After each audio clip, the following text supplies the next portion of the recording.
Θέματα παιδικής παχυσαρκίας θα μας προβληματίσουν πάλι. Θα ζητήσουμε βοήθεια από την ειδικό, την κυρία Βανδόρου. Καλημέρα. Και καλώς ήρθατε. Είναι κλινική διαιτολόγος και διατροφολόγος. Να δούμε τι πρέπει να κάνουμε έτσι ώστε τα παιδιά μας να μην ενταχθούν σε αυτή την κατηγορία, όσοι τουλάχιστον προλαβαίνουμε. Γιατί έχουμε τα πρωτεία στην Ευρώπη. Ναι, δυστυχώς, και πολύ πρόσφατες μελέτες του Χαροκοπείου Πανεπιστημίου δείχνουν πως τα ποσοστά υπέρβαρου και παχυσαρκίας σε παιδιά 10 έως 12 ετών φτάνουν ως και τα 41% εδώ στην Ελλάδα. Σχεδόν το 1 στα 2 δηλαδή. Είναι δυστυχώς. Έχουν πάρει διαστάσεις πανδημίας ουσιαστικά.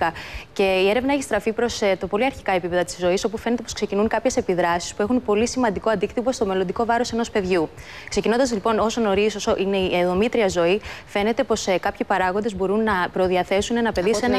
Από την εγκυμοσύνη. Η διατροφή της μητέρας θα καθορίσει αν το παιδί θα γίνει παχύσαρκο. Ακριβώς, και η διατροφή της μητέρας και πολύ περισσότερο το βάρος της μητέρας και πριν την εγκυμοσύνη, αλλά και κατά τη διάρκεια της κύησης. Αν πάρουμε πολύ βάρος κατά τη διάρκεια της κύησης, φαίνεται πως το μωρό που θα φέρουμε στον κόσμο θα έχει μια μεγαλύτερη πιθανότητα για ένα αυξημένο βάρος μελλοντικά.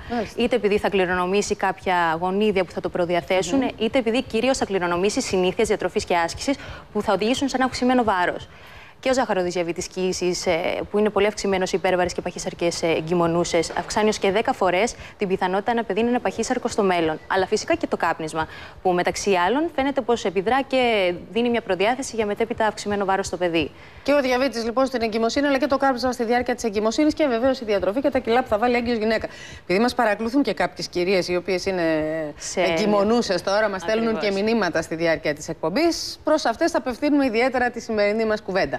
Οπότε, τι κάνουμε στη συνέχεια και από τα πρώτα χρόνια της ζωής του παιδιού, ακολουθώντας τις οδηγίες του παιδίατρου, δεν είμαστε πιο σίγουροι ότι. Σίγουρα, ακολουθώντας και τις οδηγίες του παιδιάτρου και τις οδηγίες ενός ιδιαιτολόγου, μπορούμε να παρέχουμε όλα τα σωστά εφόδια στο παιδί μας. Αυτό που πρέπει να τονίσουμε είναι πως πρέπει να ξεκινήσουμε νωρίς από τη ζωή, στα πρώτα στάδια ζωής του παιδιού. Δηλαδή, να βάλουμε σωστές βάσεις διατροφής και άσκησης, ώστε μετέπειτα να προλάβουμε οποιοδήποτε ενδεχόμενο παιδικής παχυσαρκίας. Καθώς φαίνεται πως η καλύτερη αντιμετώπιση για την παχυσαρκία είναι και η έγκαιρη πρόληψη.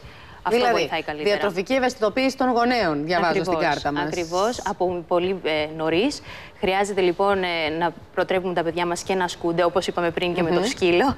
Αλλά και να τους μάθουμε τις βασικές αρχές της διατροφής. Τι πρέπει δηλαδή να καταναλώνουν και τι όχι. Μια ποικιλία. Κάποτε είχαμε τα αριστεία, ήμασταν πρότυπο μεσογειακής διατροφής. Πιστεύω πως έχουμε εφόδια και μπορούμε να τα προσφέρουμε και στα παιδιά μας για ένα υγιέστερο βάρος. Αυτά τα πρωτεία δεν τα θέλουμε. Δεν θέλουμε να είμαστε στην Ευρώπη η πρώτη χώρα με παχύσαρκα παιδιά. Σας ευχαριστούμε πολύ που ήσασταν εδώ, κυρία Βανδόρου.